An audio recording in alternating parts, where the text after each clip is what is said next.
গাইব ইনশাল্লাহ, কিন্তু তার আগে খুব একটি প্রিয় গজল সবাইয়ের। হাবিল কাবিল প্রশ্ন করে হাওয়া আদমকে, তোমরা মোদের বাপ মা তোমাদের মা বাপকে। এই গজলটা তিনটে পার্ট। প্রথম নম্বরে ছিল আদমের কদম ধরে হাওয়া মা কেঁদে পড়ে, গন্ধম খেয়েছি বলে দিল খোদা জুদা করে। এক নম্বরে ছিল আদম আলাইহিস সালাম মা হাওয়া জান্নাতের মধ্যে, তানাদের আল্লাহ পাঠালেন, বললেন জান্নাতে সব কিছু করবে, গন্ধম থেকে দূরে থাকবে, গন্ধম খাবে না। কিন্তু পিতা আদম মা হাওয়া ইবলিস শয়তানের ধোকায় ওয়াসওয়াসায় পড়ে সেইখানে জান্নাতের মধ্যে গন্ধম খাবার কারণে আল্লাহ তানাদের জান্নাতে আর রাখলেন না, ফারিস্তাদের হুকুম দিলেন দুনিয়ার মধ্যে পাঠিয়ে দেওয়ার জন্য। এই দুনিয়াতে কোথায় পাঠালেন? পিতা আদমকে পাঠিয়েছিলেন শ্রীলঙ্কায়, মা হাওয়াকে পাঠিয়েছিলেন জেদ্দায়, এবং তানাদের আল্লাহর দরবারে সিজদা করেছিল কম বেশি 300 বছর। তারপরে আল্লাহর দরবারে সিজদা করার পরে, আল্লাহ ক্ষমা করার পরে 300 বছর পরে তানাদের মিলন হলো, আরাফাতের ময়দানে একসঙ্গে হলো। সেইখানে তানাদের বাচ্চা কাচ্চা হলো, জোড়া জোড়া বাচ্চা। কেন? জান্নাতের মধ্যে তো বাচ্চা হবে না, কেউ কারোকে জন্ম দেবে না, কেউ কারোর কাছ থেকে জন্ম নেবে না। দুনিয়াতে আসার পরে তানাদের জোড়া জোড়া বাচ্চা হলো, একটা ছেলে একটা মেয়ে, একটা ছেলে একটা মেয়ে। কিন্তু কেন জোড়া বাচ্চা হয়েছিল? এই দুনিয়াতে জোড়া জোড়া বাচ্চা হয়েছিল এই কারণে যে সেই সময় দুনিয়াতে আর অন্য কেউ ছিল না। কার সঙ্গে বিয়ে হবে? ভাই বোনের বিয়ে হবে, মানে ওই তরফের ভাই এই তরফের বোন, আল্লাহ হুকুম দিল। এবারে হাবিলের বোনের সঙ্গে কাবিলের বিয়ে, কাবিলের বোনের সঙ্গে হাবিলের বিয়ে। আর বাকি রয়ে গেল কাবিলের বোনটা ছিল সুন্দরী, আর হাবিলের বোনটা ছিল একটু কালো মতো। কাবিল চিন্তা করছে আমার কালো মতো বোনটাকে আর আমার সুন্দরী বোনটা ওকে দেবো, আর ওর আচ্ছা। কমিটির তরফ থেকে অনুরোধ যে সামনের দিকে একটু ফাঁকা রয়েছে, পেছনের দিকে লোক দাঁড়িয়ে আছে, বসতে পারছে না, একটু আগে আগে যদি আসেন তাহলে হয় আপনাদের সুবিধা হবে এবং যারা দাঁড়িয়ে আছে ওনারা বসতে পারবে। তো হাবিলের বোনের সঙ্গে কাবিলের বিয়ে, কাবিলের বোনের সঙ্গে হাবিলের বিয়ে। কাবিলের বোনটা ছিল সুন্দরী, হাবিলের বোনটা মতো কালো মতো ছিল, এবং কাবিল চিন্তা করলে আমার সুন্দরী বোনটা ওকে দেবো, আর আমি ওর কালো বোন কেন নেবো? এ হবে না। আদম নবীকে গিয়ে বলে এসব হবে না। আল্লাহ তখন হুকুম দিল যে আদম তোমার সন্তানদের কুরবানি করার হুকুম দাও, যার কুরবানি কবুল হবে আল্লাহ কবুল করবে, তার সে ওই সুন্দরী বোনটা পাবে। আর কুরবানি করলো, সেই সময় কুরবানি কেমন করে কবুল হবে বুঝতে পারবে কি করে? সেই সময় একটা আসমান থেকে আগুনের হলকা মতো আসতো, যেই কুরবানিটা কবুল হবে সেটা পুড়ে ছারখার হয়ে যাবে, তাহলে বুঝতে পেরে যেত যে এই কুরবানিটা কবুল হয়েছে। এখন ডিজিটাল যুগ, কত কুরবানি হচ্ছে, যদি সেই রকম যুগ থাকতো এখন মনে হাজার হাজার কুরবানির ঈদের দিন গরু পড়ে থাকতো। কেন? এখন গন্ডগোল। যাই হোক, এই হাবিল কাবিল যখন কুরবানি করলো, হাবিলের কুরবানিটা কবুল হলো। কাবিল চিন্তা করলো এবার কি হবে, এইবারও তো আমি পাবো না। কাবিল কিন্তু খুন করে দিল হাবিলকে, কাক কবর খোলা দেখালো, সে অনেক ঘটনা। কিন্তু এই হাবিল কাবিল প্রশ্ন করে, বলো তোমরা আমাদের বাপ মা, তোমরা আমাদের জন্ম দিয়েছো, তোমরা আমাদের দুধ পান করিয়েছো, তাই আমরা এত বড় হয়েছি। কিন্তু তোমাদের কে জন্ম দিয়েছে, কে দুধ পান করিয়েছে, কে লালন পালন করেছে? কি উত্তর দেবে? তানাদের তো বাপ মানে কি উত্তর দেয়? কবি ছন্দের মাধ্যমে অতি মূল্যবান কথায় লিখছে, দেখুন। হাবিল কাবিল প্রশ্ন করে হাওয়া আদমকে, তোমরা মোদের বাপ মা তোমাদের মা বাপকে। হাবিল কাবিল প্রশ্ন করে হাওয়া আদমকে, তোমরা মোদের বাপ মা তোমাদের মা বাপকে। বলো গো মোদের, বলো কি তাদের নাম ছিল, বলো গো মোদের, বলো কি তাদের নাম ছিল। মোদের দাদা দাদি নানা নানি আছে কোথায়? প্রশ্ন শুনে আদম হাওয়া হলো অবাক, হাবিল কাবিলকে তারা কি দেবে জবাব? দুজনে আল্লাহ বলে সিজদাতে যায় চলে, দুজনে আল্লাহ বলে সিজদাতে যায় চলে। বল মাসুম ছেলে মোদের কাছে কি জানতে চায়? হাবিল কাবিল প্রশ্ন করে হাওয়া আদমকে, তোমরা মোদের বাপ মা তোমাদের মা বাপকে। কি উত্তর দেয়? তানাদের তো বাপ মানে কি উত্তর দেয়? কবি ছন্দের মাধ্যমে লিখছে, দেখো। ওই বলছে আদম শোন তোরা শোন, মানব জাতির মাঝে সৃষ্টি আমি প্রথম।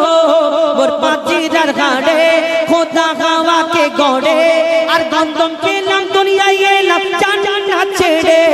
মোদের কেউ জন্ম দেয় দেয়নি মোর মায়েরই দুধ খাইনি মোদের কেউ জন্ম দেয়নি মোর মায়েরই দুধ খাইনি পাইনি মোরা মা বাপের ভালোবাসা মোদের নেই বাবা মোরা এতিম দুজনা মা বাপ কি মোদের জানা হলো না দুজনে এতিম মিসকিন নেই মোদের মা বাপের দুজনে এতিম মিসকিন নেই মোদের মা বাপের তাই মানব জাতির পিতা মাতা মোরা দুজনা হাবিল কাবিল প্রশ্ন করে হাওয়া আদমকে তোমরা মোদের বাপ মা তোমাদের মা বাপকে আল্লাহ আদমকে সৃষ্টি করার জন্য আদম আলাইহিস সালামকে সৃষ্টি করার জন্য ফেরেশতাদের হুকুম দিল যে আমার ফেরেশতারা তোমরা দুনিয়া থেকে মাটি আনো ওই আদমকে সৃষ্টি করা হবে আল্লাহ সেদিন ফেরেশতারা আল্লাহকে বলেছিল যে আল্লাহ তুমি তো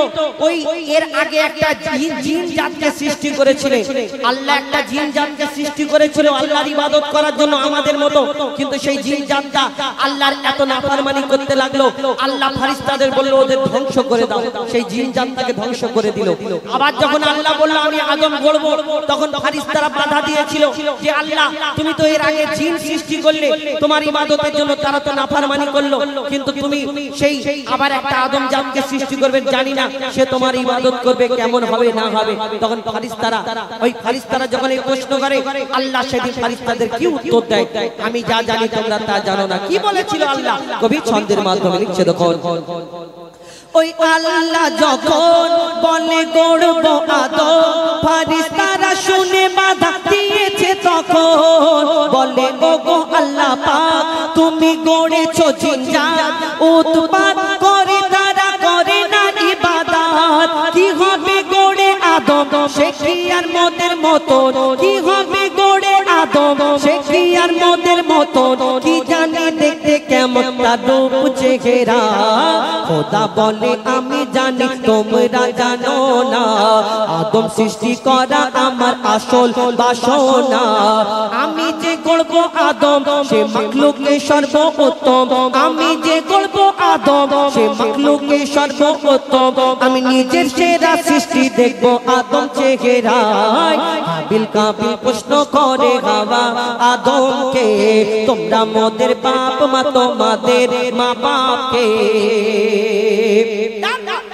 আল্লাহ মাটি দিয়ে আদম নবীকে যখন সৃষ্টি করার পরে আল্লাহ হুকুম দেয় সকল ফেরেশতারা আমার ফেরেশতারা ওই মাটির আদমকে সিজদা করে নাও একমাত্র একটা ফেরেশতা সিজদা করলো না যার নাম হলো আজাজিল এই দুনিয়াতে আজাজিলটা কে ছিল এই আজাজিল কেন সিজদা করলো না ওই যে জিন জাতটাকে আল্লাহ ধ্বংস করেছিল ওই জিন জাতের মধ্যে একটা ছোট্ট বাচ্চা বেঁচে রয়ে গিয়েছিল এই বাচ্চাটা ইবাদত করতে করতে কম বেশি 6 লক্ষ বছর ধরে ইবাদত করেছিল সেই 6 লক্ষ বছর ইবাদত করার পরে যার নাম হলো আজাজিল যাকে ফেরেশতাদের সর্দার বানিয়েছিল আল্লাহ কিন্তু সেই মাটির আদমকে সিজদা করলো না আল্লাহ তাকে কি করে দিল কবি ছন্দের মাধ্যমে লিখছে দেখো দিল আল্লাহ আওয়াজ শোনো শোনো সব গান দেখো আমার গড়া সৃষ্টির সেরা মাখলুকের তার এ মোর সাধেরই আদম এ মোর সাধেরই আদম তাকে গড়েছি এমন সারা কায়নাতের জ্ঞান তার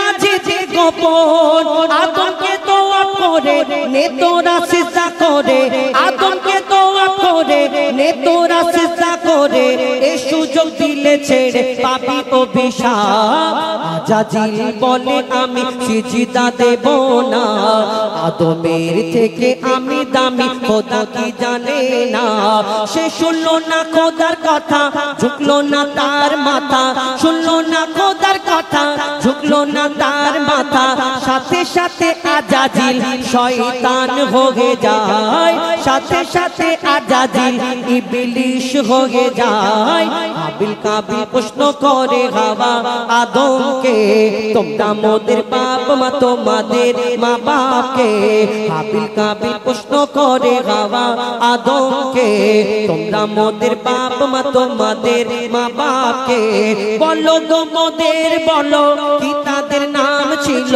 বলো গো মোদের বলো কি তাদের নাম ছিল মোদের দাদা দাদি নানা নানি আছে কোথায়? হাবিল কাবিল প্রশ্ন করে হাওয়া আদমকে, তোমরা মোদের বাপ মা তোমাদের মা বাপকে। কি রে হাসছিস কেন? হাসি পাচ্ছে? আচ্ছা একবার তাকবীর দিবি তাই তো? হ্যাঁ হ্যাঁ, জোরে দে নারে তাকবীর। তাহলে হাসছিস কেন? কেন আমাকে কি দেখতে পাচ্ছি নাকি? ঠিক আছে তো নাকি? হাসছিস কেন? হ্যাঁ ভালো লাগছে তো নাকি? নাকি জুব্বা পরে আছি বলে হাসছি, লুঙ্গি ফুঙ্গি পরে আছি? তাহলে হাসছিস, হাসলে হবে? চুপ করে বসে থাক, মন দিয়ে শুনতে হবে। আমার কাছে তো আজকে খুচরো নেই, প্রত্যেক দিন থাকে, অনেক টাকা করে থাকে, তো দিই এদের সব সময়। হ্যাঁ পয়সা দিলে পালাবে? দেখো তো ব্যাগেতে আর আছে কি, বের কর। না পালায়, কে পালায় আমি দেখবো। এই দেখ ওই কি কিনে এনেছে, দেখ কি জ্বালা বলে দেখি। যাই হোক, এবার আমার ভাইয়ের ফরমাইশ আছে যতক্ষণ মোর দেহেতে প্রাণ, সেই গজলটা শোনাই। তারপরে ইনশাল্লাহ একটা ডুয়েট কণ্ঠে আবার একটা ওই রকম যে একটু আগে যেরকম বললাম ওই রকম শোনাবো। আবার কিছু ঘটনা, মা ফাতেমার একটি ঘটনা জীবনী থেকে একটা ঘটনামূলক গজল শোনাবো। এবং আজকের এই অনুষ্ঠান আছে ছেঁড়া হোক, যাই হোক, ছেঁড়া হোক আর ফাটা হোক, ফের একবার দেবো, ঠিক আছে? একটা 10 টাকা বেরিয়েছে। তো এখন আপনাদের সম্মুখে আমার ভাইয়ের ফরমাইশ পরিবেশন করে শোনাবো। এবং আজকে আমাদের এই অনুষ্ঠানটা লাইভ দেখাচ্ছে নাকি ইউটিউব থেকে? লাইভ হয় না, নেটওয়ার্ক নেই নাকি? আচ্ছা যাই হোক, অনেকজনা লাইভ দেখাচ্ছে, দেখাই না, ভিডিও হচ্ছে আর লাইভ হচ্ছে ইউটিউব থেকে। এবং যদি লাইভ ইউটিউব থেকে না হয়, আমার নিজস্ব পার্সোনাল ইনস্টাগ্রাম আইডি থেকে আমি প্রায় টুকটাক একবার করে দিই। আমাদের অনেকজনা ভক্ত আছে, আমাদের ভালোবাসে, যারা দূর দূরান্ত থাকে, দেখে মাঝে মধ্যে। তো আমাদের ইনস্টাগ্রাম থেকে অনেকজনা দেখছে এবং অনেক কমেন্ট ফরমাইশ করছেন, কিন্তু ওনাদেরগুলো রাখা যাবে না, কেন দূর থেকে তো, কেন এইখানে যারা বলছেন তাদেরগুলো বলতে হবে।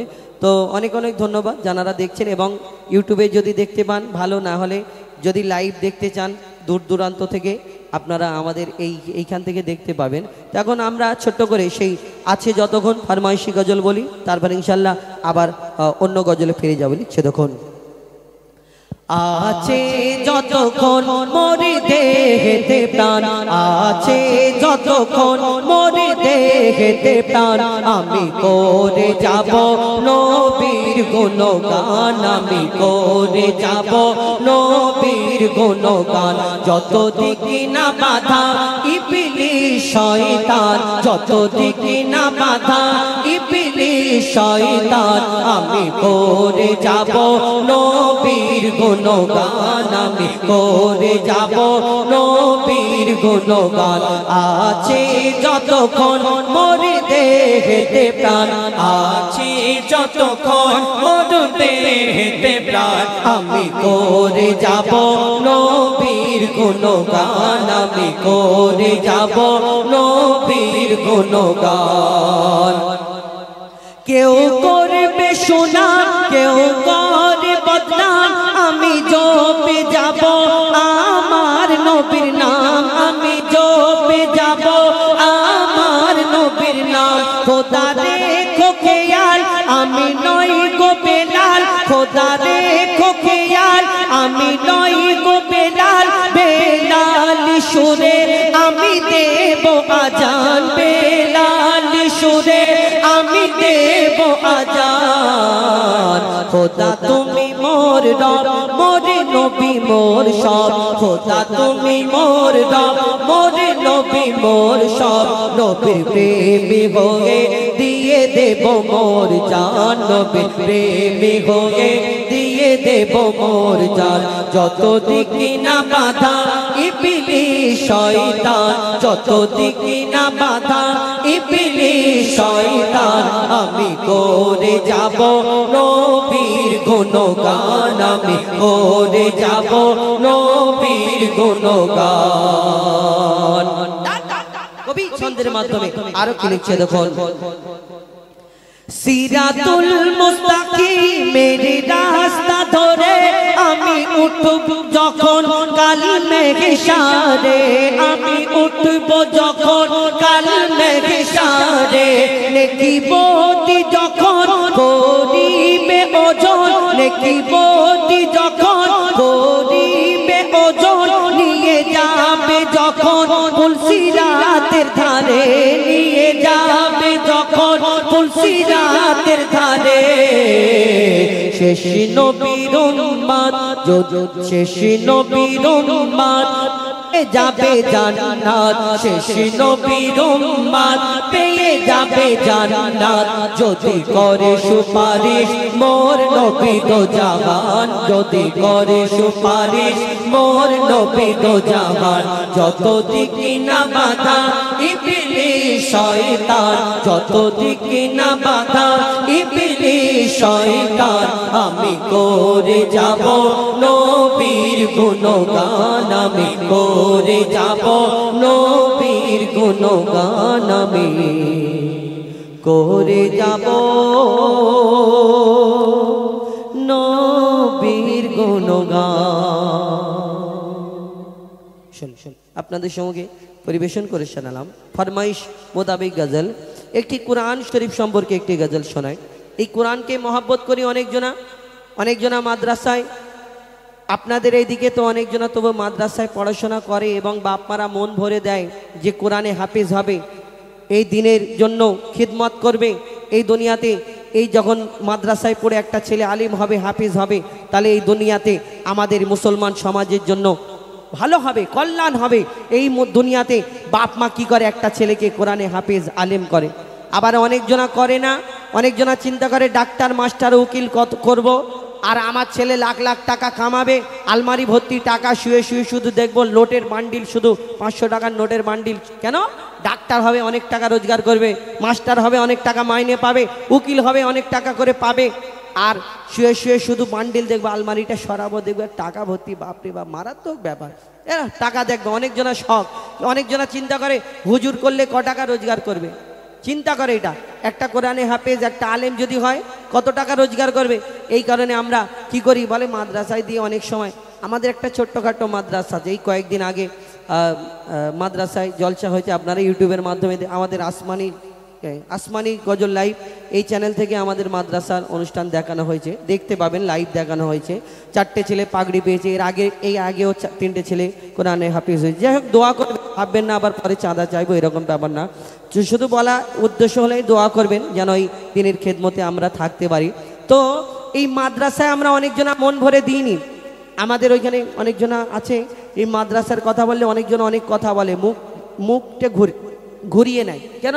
মাদ্রাসায় হুজুর হবে, কত টাকা রোজগার করবে। তাহলে এই যে লক্ষ লক্ষ টাকার মালিক যারা দেখবেন ভালো করে ঘুম হয় না, কিন্তু একটা হাফেজ আলেম এই দুনিয়াতে এদের দেখবেন আরামে যে শান্তিতে থাকে, এই শান্তি অন্য জায়গায় পাবেন না। ঈশার নামাজ পড়ে ফজরের পর্যন্ত আরাম করে ঘুমায়, কিন্তু একটা বড় বিজনেসম্যান দেখবেন ঘুমের ট্যাবলেট যদি খেয়েও একবার উসপাস করে, কি করে ওইখানে গাড়িটা আমার ধরা পড়ে গেল, ওইখানে গেল, শুধু চিন্তা করে। এই দুনিয়াতে আপনি একটা ছেলেকে হাফেজ করবেন, আলিম করবেন, কাল কিয়ামতের ময়দানের ফায়দা পাবেন। এই কোরআন শরীফ আমাদের জন্য পাঠিয়েছেন, আমাদের শিক্ষার জন্য। আমরা কোরআনের দিকে তাকাই না, কোরআনের দিক থেকে মুখ ফিরিয়ে অন্য দিকে চলে যায়। এই কোরআন আমার নবীর প্রতি নাজিল করা হলো। এই কোরআন আসার আগে 103টি আসমানি কিতাবকে আল্লাহ দুনিয়াতে পাঠিয়েছেন। এই কোরআন আসার পরে সব কিতাবকে, এই দুনিয়াতে সব কিতাবের মূল কিতাব করে ঘোষণা করলেন আল্লাহ তাআলা। এই কোরআনকে শ্রেষ্ঠ করে আমাদের জন্য পাঠিয়েছেন। আমরা পড়ি না কেন? কোরআনে যা দিয়েছে যদি আমরা বুঝেনি, কোনো জায়গায় আমাদের বাধা ঠেকবে না, কোনো জায়গায় আটকাবে না, কিন্তু আমরা পড়ি না, বোঝার চেষ্টা করি না। কত জ্ঞানী গুণী বিজ্ঞানী যারা কোরআনকে রিসার্চ করে, কেউ চাঁদে পৌঁছে যাচ্ছে, কেউ কোরআনকে রিসার্চ করে, কেউ কত কি আবিষ্কার করে ফেলছে। অনেকজনা কোরআনের ভুল ধরার জন্য কোরআন পড়তে লাগছে, কোন জায়গায় ভুল আছে এই ভুলটা তুলে ধরার জন্য কোরআন পড়তে পড়তে তারা যখন বুঝে নিচ্ছে, তারাও একদিন কলমা পড়ে মুসলমান হয়ে যাচ্ছে। আল্লাহ কোরআনে এমন নিয়ামত দান করেছেন, আমরা পড়ি না। কবি ছন্দের মাধ্যমে অতি মূল্যবান কথা লিখছে, দেখুন। আল কোরআন আল কোরআন আল কোরআন আল কোরআন আল কোরআন আল কোরআন আল কোরআন আল কোরআন 104 কিতাব নাজিল হয়েছে, ওগো 104 কিতাব গাইবো তো, গেয়ে যাবো, টেনশন নেই। কেন আমার ইউটিউবার ভাইরা একটু নতুন নতুন কিছু জিনিস, একটা নতুন গজল গাইবো এবছরে। হ্যাঁ, মা বড় না বাপ বড়, ওটা তো সেই মার লোক নেই তো এখন, তাকে ধরে আনতে হবে। কি জ্বালা বলে দিকে, হ্যাঁ মা বড় না বাপ বড়, এখন কাকে নিয়ে বলি? তুমি মার লোক, মাটা জানো, মার ব্যাপারটা জানো? হ্যাঁ হ্যাঁ, গাইতে পারবে? তাহলে তোমার সাথে গাইবো। আমার ভাইরা শখ করে যে মা বড় না বাপ বড়, সবাই জানে তো মা বড়, ফের বাপ বড় না মা বড়, এটা কি করে? হ্যাঁ, আগে সরকার। হ্যাঁ, আবুল কালাম ভাই একটু অন্য ব্যাপার, বলবো কোন পরে, এটা পার্সোনালি বলতে হবে, মাইকে বলা যাবে না। না, উনি এখন আলাদা আলাদা ঘুরছে, আমিও আলাদা আলাদা ঘুরছি। এখন আবুল কালাম ভাই ডাক্তার হয়ে গেছে। না ভাগ না, ও ডাক্তার হয়ে একটা নার্সিং হোম করেছে। ও একটু কাজের মধ্যে মানে নার্সিং হোম করছে তো, আর এখন বেচারা খুব পেরেশান, কোথায় ফায়ারের পারমিশন করাচ্ছে, কোথায় বেড, কোথায় সব এরকম ব্যবস্থা করতে করতে অনুষ্ঠানের দিকে একটু ক্ষতি হচ্ছে। ওই কারণে আমরা আলাদা আলাদা কী করবো অনুষ্ঠানগুলো নিচ্ছি। তো ইনশাল্লাহ কয়েকটা অনুষ্ঠান আমরা সাথে করব, যেরকম এই সামনে 8 তারিখে আমরা একটু বাইরে বাইরে যখন যাই তখন এখন একসঙ্গে নিচ্ছি, বাদবাকি এইখানে একটু আলাদা আলাদা হয়ে যাচ্ছে মাঝে মধ্যে। তো এখন আপনাদের সঙ্গে একটা ঘটনামূলক গজল শোনাই, কেন ডুয়েট গজল ধুমধাম গজল বলেছি, এখন একটা ঘটনামূলক গজল শোনাই। তারপরে আমার মা বোনেদের জন্য, বিশেষ করে এখানে আমার মা বোনেরা বসে আছেন, চলে গেলে হবে না, কেন এই গজলটা একটু মা বোনেদের কথা আছে, আপনারা কষ্ট পাবেন হয়তো। যে ভুল করবে তার মনে লাগবে, তার গায়ে লাগবে যে হ্যাঁ তাহলে করেছি, আর যদি উঠে চলে যান মনে করবে তাহলে এই গন্ডগোলের ব্যাপার। একটা মা ফাতেমার ঘটনা, এতে মা ফাতেমার জীবনী থেকে একটা ঘটনা বলবো, এতে কিছু শিক্ষামূলক কথা আছে। তো আপনারা যদি মন দিয়ে শোনেন, তাহলে আপনারা বুঝতে পারবেন, এর থেকে কিছু শিক্ষা পাবেন। কেন শুধু গজল বললাম, শুধু সুর শুনলেন তো এটা তো হবে না। তো এতে আমরা চেষ্টা করি কিছু সুরের মাধ্যমে আপনাদের সম্মুখে কিছু শিক্ষামূলক কথা তুলে ধরার জন্য। এর থেকে যদি একটা মানুষ ফায়দা পায় তাহলে আমাদেরও ফায়দা হবে আপনাদের সঙ্গে। তো এখন আপনাদের সম্মুখে সেই ঘটনামূলক গজল শোনায়, তারপর আমার ভাইরা যেগুলো বলেছে সেইগুলো আমি আবার পরপর গিয়ে শোনানোর চেষ্টা করব। আগে সরকার একটা উর্দু গজল এবং একটা উর্দু বাংলা মিক্স করে একটা গজল শোনাবো। ইউটিউবার ভাইদের জন্য আমি একটা শোনাবো রোজা রমজান সম্পর্কে। ইনশাল্লাহ গজলটা একটু খুঁজতে হবে, কেন 1 বছর আগে গিয়েছি, তো খুঁজে বার করতে হবে, বার করলে আমি আপনাদের সঙ্গে গিয়ে শোনাবো। এখন শুনতে থাকুন আপনাদের ঘটনামূলক গজল। তার আগে ছোট্ট একটি নাতে রসুল সাল্লাল্লাহু আলাইহি ওয়াসাল্লাম একদম নতুন গজল শোনাবো, লিখছে দেখুন। মুক্তিদাতা আল আমিন নবী আমার, ভুবনে তুমি অনন্য উপহার। মুক্তিদাতা আল আমিন নবী আমার, ভুবনে তুমি অনন্য উপহার। মুক্তিদাতা আল আমিন নবী আমার, ভুবনে তুমি অনন্য উপহার। খোদার তরে শান মহৎ বুদ্ধিমান, খোদার তরে শান মহৎ বুদ্ধিমান। নূরে নূরান্বিত রূপের বাবার, মুক্তিদাতা আল আমিন নবী আমার, ভুবনে তুমি অনন্য উপহার।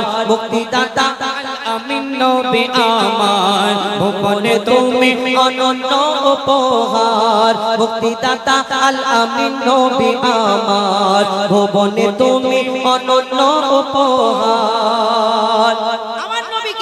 আল্লাহ এত সুন্দর করে ধরনের বুকে পাঠালেন, আমরা যদি একটা কালো ঘরের মধ্যে ঢুকে যাই, লাইট জ্বলে, আমাদের ছায়াতে সেই ঘরটা অন্ধকার হয়ে যায়। আমার দয়ার নবীকে আল্লাহ এত সম্মান, এত সুন্দর করে ধরনের বুকে পাঠালেন। আমার দয়ার নবী অন্ধকার ঘরেতে ঢুকলে তার রূপের আভাতে ঘরেতে একটা সূর্য যদি পড়ে থাকতো, সেই সূর্যটাও খুঁজে পাওয়া যেত। এত সুন্দর আমার দয়ার নবী। আমরা কোনোদিন ভাবতে পারি আমরা অন্ধকার আলো ঘরেতে ঢুকলে অন্ধকার হয়ে যায়? আমার দয়ার নবী দো জাহানের বাদশাকে আল্লাহ এত সুন্দর করে ধরনের বুকে পাঠালেন, একটা সূর্য ছোট্ট মতো যদি পড়ে থাকতো, সেই নানা রূপের আভাতে সেই সূর্যটা খুঁজে পাওয়া যায়। কি সুন্দর করে বানালেন কবি ছন্দের মাধ্যমে, লিখছে দেখো। তোমার আবাতে আধার ঘরেতে সূচ খুঁজে পাওয়া যেত, তোমার বিনয়ী শালীন ব্যবহার সবাইকে মুগ্ধ করিত। কুছ খুঁজে পাওয়া যেত তোমার বিনয়ী শালীন ব্যবহার সবাইকে মুগ্ধ করিত মিষ্টি মধুময় মুখে ভাষা তোমায় মিষ্টি মধুময় মুখে ভাষা তোমায় অনুপম তুমি সেরা রূপকার মুক্তিদাতা আল আমিন নবী আমার ভুবনে তুমি অনন্য উপহার মুক্তিদাতা আল আমিন নবী আমার ভুবনে তুমি অনন্য উপহার মুক্তিদাতা আল আমিন নবী আমার ভুবনে তুমি অনন্য উপহার ভালোবাসিয়া ভালোবাসিব মনে প্রাণে নির্ভাবনা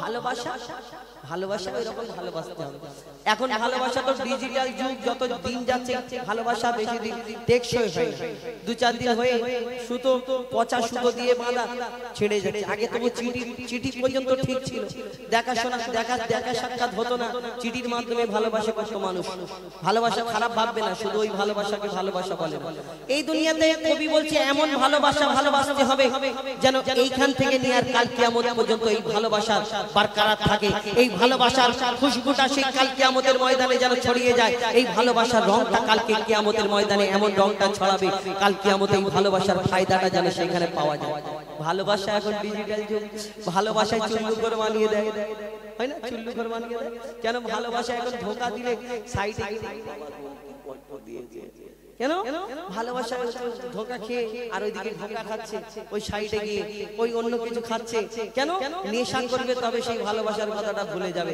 আর কি ভালোবাসা দুনিয়াতে তোমাকে চুল্লুখোর বানায় এই ভালোবাসা এমন ভালোবাসতে হবে কাল কিয়ামতের ময়দানে তোমাকে সেখানে সবাই সামনে মা মুখ তুলে দাঁড়াতে পারো কবি ছন্দের মাধ্যমে আর কি লিখছে দেখো ভালোবাসিয়া ভালোবাসিব মনে প্রাণে নির্ভাবনায় তোমায় যদি পাই আর কিছু না চাই তোমায় যদি পাই আর কিছু না চাই রবে না আখিরাতের ভয় ভালোবাসিয়া ভালোবাসিব মনে প্রাণে নির্ভাবনায় তোমায় যদি পাই আর কিছু না চাই রবে না আখিরাতের ভয় মজিবুল থাকিলে নবী প্রেম নলে হুজাইফা থাকিলে নবী প্রেম নলে কবর হাসর মিজানে পাবে ছাড় মুক্তিদাতা আল আমিন নবী আমার ভুবনে তুমি অনন্য উপহার মুক্তিদাতা আল আমিন নবী আমার ভুবনে তুমি অনন্য উপহার মুক্তিদাতা আল আমিন নবী আমার ভুবনে তুমি অনন্য উপহার খোদা করে দেশান মহৎ বুদ্ধিমান খোদা করে দেশান মহৎ বুদ্ধিমান নূরে নূরান্বিত রূপের বাহার মুক্তিদাতা আমিন নবী আমার ভুবনে তুমি অনন্য উপহার মুক্তিদাতা আল আমিন নবী আমার ভুবনে তুমি অনন্য উপহার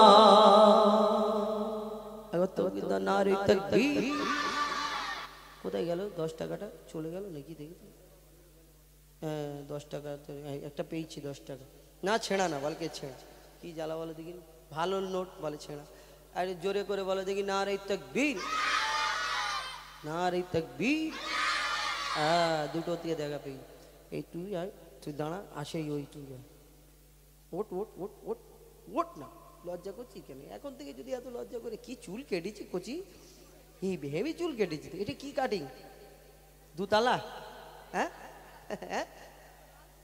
কি কাট ও আচ্ছা মালসা ছাঁট সেটা কি আবার দাঁড়া না তুই লজ্জা করছিস কেন তুই হুজুর আর তুই হিরো তাই তো দেখি দুজনের মধ্যে কম্পিটিশনকে যে জিতবে তাকে দেবো ঠিক আছে চো বল তুই প্রথম হুজুর জোরে দে নারে তাকবীর ও বাবা তুই বল নারে তাকবীর হ্যাঁ হুজুর আর হুজুর এইদিকে হ্যাঁ এরে আস্তে আস্তে যা হুজুর একটা একটা করে পাবে সবাই কি সবাই একটা একটা করে পাবে কেন এখন অন্যান্য শিল্পীরা লজেন্সের ডাব্বা আনে সামনে বসিয়ে রাখে, একবার করে সবাইকে গাওয়ায়, একবার করে লজেন্স দেয়। আমরা তো ভাই লজেন্স দিতে পারিনি। কেন? সবাইকে আমরা ঘটনামূলক গজল, আমাদের গজলগুলো একটু আপনারা বুঝতে পারছেন, শুনতে পাচ্ছেন, আমাদের গজল একটু ভিন্ন ধরনের, বাচ্চাদের নিয়ে তো কাজ নেই। আবার এরা আবার রেগে যাবে, অন্য শিল্পীরা আসছে, সবাই লজেন্স দিচ্ছে আর এরা কিছু দেয় না, কি করব। এইগুলো হচ্ছে কচি, এইগুলো কি দিচ্ছি বলতো? আমার আব্বার গাছের পাতা। তোদের ওখানে কি পাতা হয়? সবুজ রং? হ্যাঁ, আমার আব্বার ওই গাছে তো এইরকম পাতা হয়, 10 টাকা 20 টাকা একটা গাছ আছে আমার আব্বার। আমি সেই দিনে এক জায়গায় মেদিনীপুরে হলদিয়াতে অনুষ্ঠান করছি, ওকে বলছি এটা আমার আব্বার গাছের পাতা। ও বলছে দাদা ওই হ্যাঁ, সে একটা ছেলে বাচ্চা এসে, আমি খুব কান্নাকাটি করছে, আমি ওকে টাকাটা দিয়েছি 10 টাকা, বলে আবার কাঁদছে, আবার 20 টাকা দিয়েছি, বলি আচ্ছা ওইটা নিবি না এটা নে, বলে না আমি পাতা নেবো না। আমি কেন কাঁদছি? বলে পাতা না, আমি তোমার আব্বার গাছটাই নেবো। তাহলে কিরকম বাচ্চা বলো। এখন আমরা গজলে ফিরে যাব, মা ফাতেমার ঘটনা যেটা বলছিলাম, একটু মন দিয়ে শুনতে হবে। তারপরে আমরা আবার ডুয়েট গজল বলবো, আমার ভাই ফরমাইশ করেছেন একটি উর্দু গজল, সেটা শোনাবো। এরপরে তারপরে আস্তে আস্তে এবারে শেষের দিকে যাব। বক্সিরাটিতে আমরা এসেছি, এই কমিটিকে নিয়ে একটা গজল শোনাবো এবং পরপর কিছু ডুয়েট গজল বলবো, তারপরে আপনাদের কাছ থেকে বিদায় নেবে ইনশাল্লাহ। আপনারা ছেড়ে দিলে আমরা চলে যাব। তো আপনারা তো কেউ উঠছেন না, অন্য অন্য জায়গায় 10:30 বেজে গেলে সব আস্তে আস্তে উঠে যায়, এখানে আস্তে আস্তে লোক এসে বসছে, দেখি আল্লাহ ভালো করে কি হলো, সবাই এসে বসছে। যাই হোক, আমরা এই ঘটনামূলক গজলটা শোনাই, একটু মন দিয়ে শুনতে হবে, আর মা বোনেরা গল্প করবে না, এই গজলটা অনুরোধ করব। তো একদিন হজরতে আলী কারামুল্লাহ ওয়াজহু, তানার স্ত্রী, তানার বিবি মা ফাতেমা, আমার দয়ারের নবীর বেটি নবী নন্দিনী মা ফাতেমা, একদিন হজরতে আলী যুদ্ধে যাবে বলে রেডি হচ্ছে, যুদ্ধে যাবে, তানার সব কিছু সরঞ্জাম রেডি করে দিচ্ছে মা ফাতেমা, আর রেডি করে দিচ্ছে সঙ্গে সঙ্গে। আর মা ফাতেমা বলে, স্বামী গো, আমার আপনার কাছে একটা আবদার আছে, একটা কথা আছে, দরকার আছে। কি দরকার? না স্বামী, আপনি যুদ্ধে যাচ্ছেন, কিন্তু আসার সময় যখন আপনি ফিরবেন, আমার জন্য একটা নতুন জামা, একটা নতুন যদি কাপড় আনেন, তাহলে আমি খুশি হব। এই কথাটা বলার সঙ্গে সঙ্গে হজরতে আলীর মনটা খারাপ হয়ে যায়, ছোট্ট হয়ে যায়। কেন? আমার দয়ারের নবীর বেটিকে, আমার দয়ারের নবী দো জাহানের বাদশাহ জানার কন্যা মা ফাতেমা, তিনি জামা চেয়েছে, হজরতে আলী দেবে না, এরকম ব্যাপার না। হজরতে আলী চিন্তা করছে, আমি তো যুদ্ধে যাচ্ছি আল্লাহর রাস্তায়, আর যদি আমি শহীদ হয়ে যাই, ফাতেমার এই আশাটা পূরণ হবে না। বড্ড ভালোবাসতেন মা ফাতেমাকে। তো হজরতে আলী যখন তার মনটা খারাপ করে তিনি যুদ্ধে চলে গেলেন, আর মা ফাতেমা নিজের কাজে ব্যস্ত, আর এইখানে ইমাম হাসান ইমাম হোসাইন ছোট ছোট ওই নানার দরবারে চলে যায়, নানার কাছে চলে যায়, খেলতে খেলতে নানার কাছে যায়। আর যাবার পরে আমার দয়ারের নবী জিজ্ঞেস করে, তোমার আব্বু আম্মু কি করছিল? যখন এই কথা জিজ্ঞেস করার পরে আর ইমাম হাসান ইমাম হোসাইন বলছে, নানা গো, আজকে আমার আব্বা মনটা খারাপ করে যুদ্ধে গিয়েছে। কেন? আমার আম্মু একটা জামা চেয়েছে, ওই কারণে। এই কথাটা শোনার সঙ্গে সঙ্গে আমার দয়ারের নবী রেগে যায়, আমার দয়ারের নবী কষ্ট পায়, তিনি কান্না করেন, চোখ থেকে পানি ঝরে। আমি ফাতেমাকে এত শিক্ষা দিলাম, আর আমার ফাতেমার জন্য তার আলী, আমার আলী তার স্বামী কষ্ট পেয়েছেন, এটা কেমন করে হয়? তারপর কি ঘটনা হয় মন দিয়ে শুনতে হবে। লিখছে দেখুন, স্বামীর মনে মা বোনেরা ব্যথা দিও না, আমার নবীর ঘোষণা ঘটনা শোনো মা ফাতেমা, ঘটনা শোনো মা ফাতেমা। স্বামীর মনে মা বোনেরা ব্যথা দিও না, আমার নবীর ঘোষণা ঘটনা শোনো মা ফাতেমা, ঘটনা শোনো ফাতেমা। কি ঘটনা শুরু হয় কবি ছন্দের মাধ্যমে লিখছেন, মন দিয়ে শুনুন, ফায়দা হবে। লিখছে দেখুন, যুদ্ধ করতে যাবে আলী, হাতে নিল তলোয়ার, যুদ্ধ করতে যাবে আলী, হাতে নিল তলোয়ার। মা ফাতেমা স্বামীর কাছে করলো এমন আবদার, মা ফাতেমা স্বামীর কাছে করলো এমন আবদার, মা ফাতেমা স্বামীর কাছে করলো এমন আবদার। যুদ্ধ থেকে ফেরার পথে আসবে যখন ঘরে, একটি নতুন কাপড় কিনে আনবে আমার তরে, একটি নতুন কাপড় কাপড় কিনে আনবে আমার তরে। এই কথা শুনে হযরত আলী বড়ই দুঃখ পায়, যদি আমি শহীদ হয়ে যাই কে আনবে বলো কাপড় তোমার, কে আনবে বলো কাপড় তোমার। স্বামীর মনে মা বোনেরা ব্যথা দিও না, আমার নবীর ঘোষণা ঘটনা শোনো মা ফাতেমার। এই দুনিয়া আমরা স্বামীকে আপনারা কত সম্মান করেন, এটা তো এখন ডিজিটাল যুগ দেখে বোঝা যায়। আগেকারের নারীরা তো ভালো ছিল, স্বামী যদি বাইরে থেকে কাজ থেকে ফিরতো তার সামনে হাত বেঁধে দাঁড়িয়ে থাকতো, স্বামীর কি লাগবে সাথে সাথে প্রয়োজনটা মিটিয়ে দেবো। একটু সামনে পানি ধরলো, ওই গামছাটা নিয়ে আসলো আর বাতাস করতো। এখন ডিজিটাল যুগ, মা বোনেরা সমান সমান অধিকার চায়। স্বামী যদি বাইরে থেকে কাজ থেকে ফিরে বলে হ্যাঁ গো কচির মা মনির মা আমার লুঙ্গিটা কোথায়, আর যদি মনির মার একটু কাজ, কচির মার যদি একটু কাজের চাপ থাকে বেগ থাকে, তখন যদি লুঙ্গিটা দেখা যায় ওই লুঙ্গিটা দেখা যাচ্ছে, আর এখানে কাজ করতে শুধু এরকম করে তাকাবে। তোমার চোখে 40 হয়েছে, ওইখানে লুঙ্গিটা রয়েছে দেখা পাও না, জোরে জোরে বলে বলো কোনো অসুবিধা নেই। যখন ভিতরে যাবে গুড়গুড় গুড়গুড় করে আওয়াজ হবে, বলে আল্লাহ একবার ছেড়ে দাও, আমার কচির বাপের পা জড়িয়ে ধরে পড়ে থাকবে জীবন ভর, কোনোদিন কিছু বলবো আল্লাহ তোমাকে পাঠাবে, শুধু আওয়াজ হবে, আওয়াজ আরো বেড়ে যাবে কবি ছন্দের মাধ্যমে। তার কি ঘটনা হয়, দয়ার নবীর কাছে যখন ইমাম হাসান ইমাম হুসাইন যায়, লিখছে দেখুন, দুঃখ ভরা হৃদয় নিয়ে আলী গেল রনে, দুঃখ ভরা হৃদয় নিয়ে আলী গেল রনে, নানার কাছে ছুটে এলো হাসান হোসেন, নানার কাছে ছুটে এলো হাসান হোসেন। আপুর কাছে নতুন কাপড় চেয়েছে আম্মি জান, তাই আপুর মনটা খুবই খারাপ ছিল যে সে পেরেশান, আপুর মনটা খুবই খারাপ ছিল যে সে পেরেশান। এই কথা শুনে দয়ার নবীর কান্না থামে না, কি ভুল করলো ফাতেমা, কি করলে বলো বেটি আমার, কি করলে বলো বেটি আমার। স্বামীর মনে মা বোনেরা ব্যথা দিও না, আমার নবীর ঘোষণা ঘটনা শোনো মা ফাতেমার। ইমাম ওই আমার দয়ার নবী প্রত্যেকদিন মা ফাতেমার ঘরেতে খোঁজ খবর নিতে যেতেন, বেটির সঙ্গে দেখা করতে যেতে। এই ঘটনাটা শোনার পরে আমার দয়ার নবী মা ফাতেমার বাড়িতে আজ যায় না, 2 দিন হয়ে গেল 3 দিন হয়ে গেল। মা ফাতেমা পেরেশান, চিন্তা করে আমার আব্বা কেন আমার বাড়িতে আসে না। মা ফাতেমা ছুটে ছুটে আমার দয়ার নবীর কাছে যায়, আমার দয়ার নবী অন্যদিকে ফিরে যায়, মা ফাতেমার দিকে তাকিয়েও দেখে না। কি বলে কবি ছন্দের মাধ্যমে আরো কি লিখছে দেখুন, যার মুখ না দেখে ঘুমাতো না দয়ার নবীজি আমার, যার মুখ না দেখে ঘুমাতো না দয়ার নবীজি আমার, রাতের পরে রাত কেটে যায় মুখ দেখে না ফাতেমার, রাতের পরে রাত কেটে যায় মুখ দেখে না ফাতেমার। মা ফাতেমা ছুটে এলো আব্বা জানের কাছে, তবু বেটির মুখ দেখে না পেছন ফিরে আছে, তবু বেটির মুখ দেখে না পেছন ফিরে আছে। বলছে নবী ও গো বেটি বাড়ি চলে যাও, আগে স্বামীর কাছে ক্ষমা চাও, আগে আলীর কাছে ক্ষমা চাও, তবে করবে ক্ষমা আল্লাহ আমার, তবে করবে ক্ষমা আল্লাহ আমার। দয়ার নবী বলছে তার বেটিকে যে স্বামীর কাছে আগে ক্ষমা চাও। আর আপনারা যদি স্বামীর সঙ্গে জোরে একটু ঝামেলা করার পরে স্বামী যতক্ষণ না এসে বলবে আচ্ছা ঠিক আছে বাদ দাও, ততক্ষণ মুখ এরকম এত বড় করবে 5-6 কিলো ওজন হয়ে থাকে, হয় না কবি?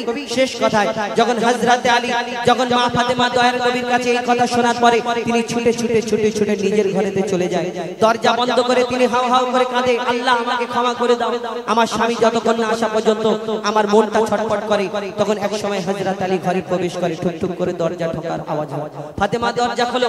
তখন মা ফাতেমা হযরত আলী ঘরে প্রবেশ করার পরে পা দুটোকে জড়িয়ে ধরে হাউ হাউ করে কাঁদে। তখন আমার দয়ার নবীর কাছে তারা সবাই মিলে আসে, আর আমার দয়ার নবী সেদিন কি বলেছিল লিখছে দেখুন শেষ কথায়, যুদ্ধ হতে হযরত আলী এলো যখন ঘরে, যুদ্ধ হতে হযরত আলী এলো যখন ঘরে, চাইছে ক্ষমা মা ফাতেমা পা দুটোকে ধরে, চাইছে ক্ষমা মা ফাতেমা পা দুটোকে ধরে ক্ষমা করে দাও আমারে আর করব না এমন ভুল তোমার মনে ব্যথা দিলে ব্যথা পাই গো খোদার রাসূল তোমার মনে ব্যথা দিলে ব্যথা পাই গো খোদার রাসূল আলী ফাতেমা হাসান হোসেন নবীর কাছে যায় নবী মোর দেখে শান্তি পায় এমন ভুল কখনো করো না গো আর নবী বলছে এমন ভুল কখনো করো না গো আর স্বামীর মনে মা বোনেরা ব্যথা দিও না আমার নবীর ঘোষণা